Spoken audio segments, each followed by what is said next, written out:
Everyone, ಕರ್ತನ ವಾಕ್ಯ ಈ ರೀತಿಯಾಗಿ ಪ್ರಬೋಧಿಸುತ್ತದೆ. ಪ್ರಸಂಗಿ 12:1, ಕಷ್ಟದ ದಿನಗಳು ಸಂತೋಷವಿಲ್ಲವೆಂದು ನೀನು ಹೇಳುವ ವರ್ಷಗಳು ಸಮೀಪಿಸುವುದರೊಳಗಾಗಿ ಯೌವನದಲ್ಲಿಯೇ ನಿನ್ನ ಸೃಷ್ಟಿಕರ್ತನನ್ನು ಸ್ಮರಿಸು ಎಂಬುದಾಗಿ ಬರೆಯಲ್ಪಟ್ಟಿದೆ.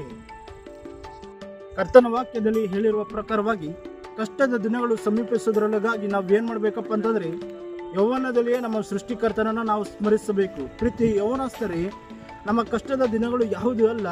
ನಾವು ಇತರರ ತಂದೆ ತಾಯಿನ ಮಾತನ್ನು ಕೇಳದೆ ನಮ್ಮ ಆತ್ಮಿಕವಾದ ಜೀವಿತಗಳಲ್ಲಿ ದೇವರ ವಾಕ್ಯವನ್ನು ತಪ್ಪುವುದು, ಮತ್ತು ಪ್ರಾರ್ಥನೆ ಮಾಡದೇ ಇರುವಂಥದ್ದು, ಮತ್ತು ಸತ್ಯವೇದನ ಧ್ಯಾನ ಮಾಡದೇ ಇರುವಂಥದ್ದು, ಇದೆಲ್ಲವೂ ಕಷ್ಟದ ದಿನಗಳು. ಆದರೆ ಇವತ್ತಿನ ದಿನದಲ್ಲಿ ಪ್ರೀತಿ ಯೌವನಸ್ಥರೇ ಅರ್ಥ ಮಾಡಿಕೊಳ್ಳಿ, ನಮ್ಮ ಜೀವಿತವನ್ನು ಯೇಸು ಕ್ರಿಸ್ತನ ಕೈಗೆ ನಾವು ಕೊಟ್ಟರೆ ನಮ್ಮ ಜೀವಿತದಲ್ಲಿ ಕಷ್ಟದ ದಿನಗಳು ಬರುವುದರ ಒಳಗಾಗಿ ನಮಗೆ ಸಂತೋಷಕರವಾದ ಜೀವಿತವನ್ನು ಆತ ನಮಗೆ ಅನುಗ್ರಹಿಸಿ ಕೊಡ್ತಾನೆ. ಒಂದು ವಚನದ ಪ್ರಕಾರವಾಗಿ ದೇವರು ನಿಮ್ಮನ್ನು, ನಿಮ್ಮ ಜೀವಿತಗಳನ್ನು ಆಶೀರ್ವದಿಸಲಿ.